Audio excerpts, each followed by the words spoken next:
हैं जो डाक विभाग के माध्यम से लागू की जा रही है। आज जो हम कहते थे कभी की डाकिया डाक लाया, आज सिर्फ डाकिया डाक नहीं लाता, बल्कि आज डेट में जो हमारा डाकिया है, जो हमारा ग्रामीण डाक सेवक है, वो एक चलता फिरता बैंक बन गया है। तो आप समझिए कि जब फिजिकल मेल से लेकर करके डिजिटल मेल तक के इस सफर में भारतीय डाक विभाग ने बहुत लंबा सफर तय किया है। और आज अगर मैं बात करूं तो डाक विभाग में एक छत के नीचे आपको ढेर सारी सेवाएं मिलती हैं।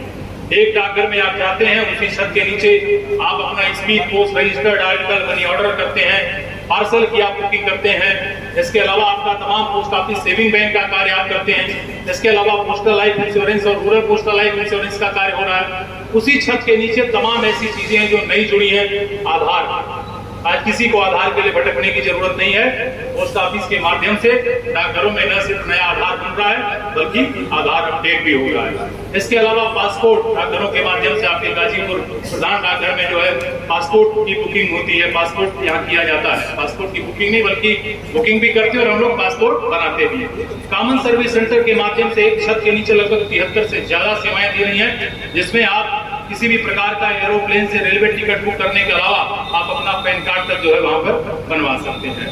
डाकघरों के माध्यम से गंगा जल जा रहा है। डाकघरों के माध्यम से उत्तर प्रदेश में बाबा श्री काशी विश्वनाथ के प्रसाद से लेकर करके हनुमानगढ़ी तक का प्रसाद पूरे देश के कोने कोने में जा रहा है। तो सोचिए, एक छत के नीचे इतनी सेवाएं शायद ही कोई विभाग देता हो, और यही डाक विभाग की सबसे बड़ी पूंजी है। हमेशा जो भारत सरकार है, भारत सरकार के लिए आप हमेशा ब्रांड एम्बेसडर हैं। आप वो व्यक्ति हैं जो भारत सरकार की जितनी योजनाएं हैं उससे समाज के अंतिम व्यक्ति को जोड़ते हैं। आप गौर करिए, भारत पूरे जब आप केंद्रीय सरकार की बात करते हैं तो कोई ऐसा विभाग नहीं है जिसकी रीच उतनी हो जितना आपकी है। तो हमेशा इस बात पर हमें फक्र महसूस होना चाहिए कि हमारा जो नेटवर्क है वो सबसे स्ट्रांग है। और एक सबसे जो बड़ी बात है कि लोगों की जो विश्वसनीयता है जो हमने अर्जित की है, उसे जो है हम लोगों को बरकरार रखना है। आज चाहे वित्तीय समावेशन हो, चाहे डिजिटल इंडिया हो, चाहे अंत्योदय हो, हर जगह भारतीय डाक विभाग के माध्यम से जो है सरकार की योजनाएं समाज के अंतिम व्यक्ति तक पहुंच रही हैं। अभी आपने देखा होगा माननीय प्रधानमंत्री जी ने किसान सम्मान निधि की जो है राशि जारी की। कहीं भी किसी को किसी एटीएम पर किसी भी बैंक में जाने की जरूरत नहीं है। घर बैठे डाकिया और ग्रामीण डाक सेवक के माध्यम से एक दिन में 10,000 रुपए निकाल सकते हैं। तो आप सोचिए, ऐसी योजनाएं जिनके लिए कभी लोगों को शहरों तक आना पड़ता था, तो आज आपके दरवाजे पर उपलब्ध है। और अब पोस्ट ऑफिस आपके द्वार का नया कॉन्सेप्ट है। आपको डाकघर आने की जरूरत नहीं है, बल्कि डाकघर तमाम योजनाओं के लिए आपके द्वार जा रहा है। और जिस डाकिया बाबू के ऊपर तमाम मूवीज बनी, जिस डाकिया बाबू को लेकर करके तमाम गाने लिखे गए, उस डाकिया बाबू को लेकर करके तमाम कथा और कहानियां लिखी गई, आज एक बार फिर से अपनी भूमिका का निर्वहन करने में ज्यादा प्रासंगिक और मजबूत साबित हो रहा है। आज आप डाकिया को देखेंगे तो उसके हाथ में सिर्फ लेटर नहीं होता, बल्कि उसके हाथ में एक स्मार्ट डिवाइस भी होती है। तो डाकिया बाबू और हमारा जो ग्रामीण डाक सेवक था, आज वो स्मार्ट हो गया है। आज वो सोचिए, फिजिकल में माने कि जो चिट्ठियां जो लिखते थे, कभी हम उनकी बात करते थे, और आज जब उनके डिलीवरी करता है तो वो कहाँ अंगूठा लगवाता है? दर्पण डिवाइस पर। कहां पर सारे ट्रांजैक्शन कर रहा है? दर्पण डिवाइस के माध्यम से कर रहा है। तो ये जो क्रांतिकारी परिवर्तन हो रहे हैं डाक विभाग में, ये आप सबकी जिम्मेदारी है। इसके बारे में आप सभी लोगों को जागरूक करिए। और जो समाज का अंतिम व्यक्ति है, सबसे बड़ी हमारी प्राथमिकता होनी चाहिए कि हम वहां तक पहुंचे। राष्ट्रपिता महात्मा गांधी जी अक्सर ये बात कहा करते थे कि जो हमारा उद्देश्य होना चाहिए कि जो समाज का अंतिम व्यक्ति है उसके आंसू पहुंचे। तो आज उस संकल्पना को हम लोगों से जोड़ने के लिए भारतीय डाक विभाग कार्य कर रहा है। अभी हम लोगों ने जो है तमाम बेटियों को जो है सुकन्या समृद्धि योजना की पासबुक दिया, तमाम महिलाओं को महिला सम्मान बचत पत्र दिया, तमाम लोगों को डाक जीवन बीमा और ग्रामीण डाक जीवन बीमा के जो है बॉन्ड्स दिए। तो ये सुकन्या समृद्धि योजना, मुझे लगता है कि समाज में जो लिंग विभेद है, जो जेंडर बायस अप्रोच है, उसको बदलने में इस योजना की अहम भूमिका है। आज आप कभी गौर करिएगा, आज घर में बेटी, और कहना नहीं चाहिए, आप कभी देखेंगे भी तो आजकल जो है नॉर्मली बेटे कम पैदा हो रहे हैं, बेटियां ज्यादा पैदा हो रही हैं।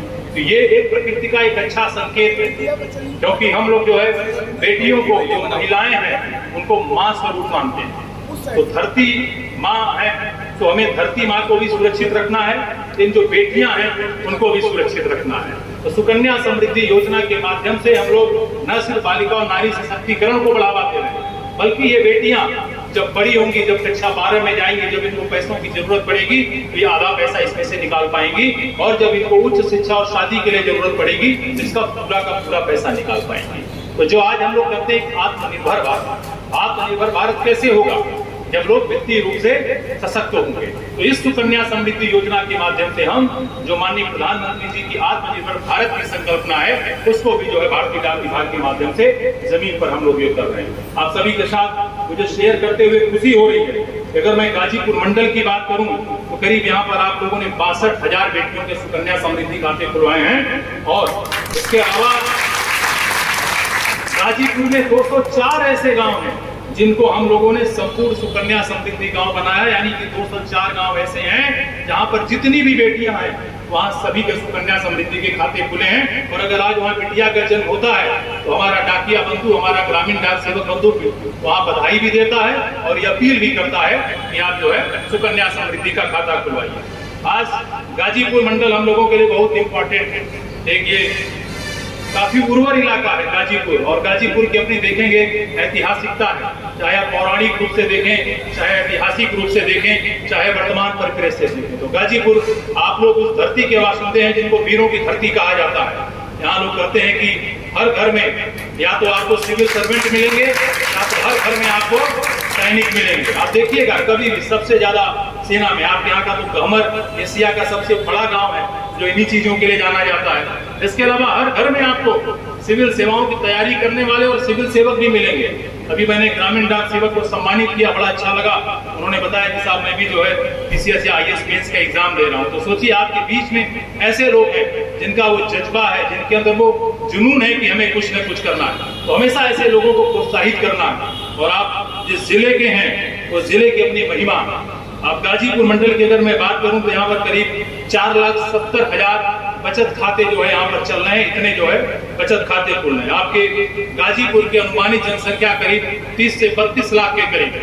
यानी कि आप देखेंगे कि अगर एक घर में 4 से 5 सदस्य होते हैं तो आप सोचिए कि मुझे लगता है कि हर दूसरे घर में आपका भारतीय डाक विभाग का जो है खाता है, और एक बड़ी उपलब्धि है। इसके लिए आप लोग बधाई के पात्र हैं। करीब 2 लाख लोगों तक आप पहुंचे हैं और इंडिया पोस्ट पेमेंट बैंक के खाते खुलवाए हैं। 62,000 सुकन्या समृद्धि खाते। इसके अलावा 7200 महिलाओं के आप लोगों ने महिला सम्मान बचत पत्र खुलवाए हैं। और मेरी समझ से वाराणसी रीजन में महिला सम्मान बचत पत्र खोलने में आपका गाजीपुर डिवीजन सबसे अव्वल है। इसके लिए आप लोग बधाई के पात्र हैं। गाजीपुर में हमने 204 गांवों को संपूर्ण सुकन्या समृद्धि गांव, 98 ऐसे गांव हैं जहां पर हमने संपूर्ण बीमा ग्राम बनाया है, और 20 गांव हैं जिनको हम लोगों ने 5 स्टार विलेज बनाया है। यहाँ पर गाजीपुर प्रधान डाकघर में पासपोर्ट सेवा केंद्र चल रहा है, और पिछले साल लगभग 6,500 लोगों ने, गाजीपुर के लोगों ने और अगल बगल के जिलों ने इसके माध्यम से अपना पासपोर्ट बनाया, और निश्चितता उन लोगों ने कहीं ना कहीं जो है विदेश यात्रा जो की होगी। आधार अपडेशन के मामले में भी जो है डाक विभाग बहुत अच्छा कार्य कर रहा है। और सिर्फ डाकघरों के माध्यम से आधार नहीं हो रहा, बल्कि आज हमारा डाकिया और पोस्टमैन के माध्यम से, विशेषकर हमारे जो ग्रामीण डाक सेवक बंधु हैं उनके माध्यम से 5 साल तक के बच्चों का आधार घर बैठे फ्री बनता है। इसके अलावा कोई भी व्यक्ति घर बैठे मोबाइल उनके माध्यम से अपडेट करा सकता है। मुझे जानकर के खुशी हुई कि पिछले साल यहाँ पर 52,000 लोगों ने इस सुविधा का लाभ उठाया। आधार इनेबल्ड पेमेंट सिस्टम, जैसा कि मैंने जिक्र किया कि घर बैठे आपको बिना किसी भी प्रकार का एक्स्ट्रा चार्ज दिए आपका कहीं भी अकाउंट हो देश के कोने में, अगर आधार और मोबाइल से लिंक है तो आप अपने डाकिया और ग्रामीण डाक सेवक के माध्यम से घर बैठे 10,000 रुपये निकाल सकते हैं। और आपको जानकर खुशी होगी कि पिछले साल 45,000 से ज्यादा लोगों को आप लोगों ने घर बैठे करीब 12.5 करोड़ रुपए का भुगतान किया। तो इस सब कार्य के लिए आप सभी लोग जो है हार्दिक जो है बधाई के पात्र हैं। जो हमारे युवा साथी हैं कई बार सवाल भी उठाते हैं, कई बार चूंकि हम लोग मोटिवेशनल लेक्चर के लिए जाते हैं वो कई बार एक सवाल उठाते हैं कि साहब डाक विभाग क्यों? कई बार लोगों को लगता है कि डाक विभाग को चिट्ठी पत्री के लिए जाना जाता था, आज डाक विभाग को लोगों को लगता है कि भाई चिट्ठियां नहीं लिखी जाती। तो पहला बात की चिट्ठियां नहीं लिखी जाती तो उसमें डाक विभाग का कोई दोष है नहीं। आप चिट्ठियां लिखेंगे, लोग आपको चिट्ठियां लिखेंगे। जैसे मैं हूँ साहित्यकार आदमी हूँ तो मैं चिट्ठियां लिखता हूँ, लोगों की चिट्ठियां मुझे मिलती हैं। आप सोचिए, आप अगर अपने पिताजी को पत्र लिखेंगे, जो हमारी पीढ़ी के होंगे उससे पहले हम लोग क्या करते थे, अब तो मोबाइल का दौर था नहीं, तो हम लोग पत्र लिखा करते थे। और उधर से पत्र कैसे आता था? बड़ी डांट के साथ आता था। एक इतनी जगह तो हम लोगों के पिताजी उस पर राउंड कर दिया करते थे, ये तुम्हारा देखो ग्रामर गलत है, अपने बड़ों को पूजनी बोलते हैं कि आदरणी बोलते हैं कि परम आदरणी बोलते हैं, ये भी तुमको लिखना सीखना चाहिए। तो सोचिए वो क्या था। पत्रों के माध्यम से हम लोगों का व्याकरण मजबूत हुआ, पत्रों के माध्यम से हमारी भाषा पर पकड़ मजबूत हुई, पत्रों के माध्यम से हमें छोटे बड़े का आभास पैदा हुआ, और पत्रों के माध्यम से हमने संस्कार। और आज आपने पत्र लिखना छोड़ दिया, आपको कोई पत्र नहीं लिखता, लेकिन फिर भी डाकिया बाबू का बोझ नहीं कम हुआ। आज सोचिए कितनी चीजें आपके जीवन से जुड़ी, जितनी अनिवार्य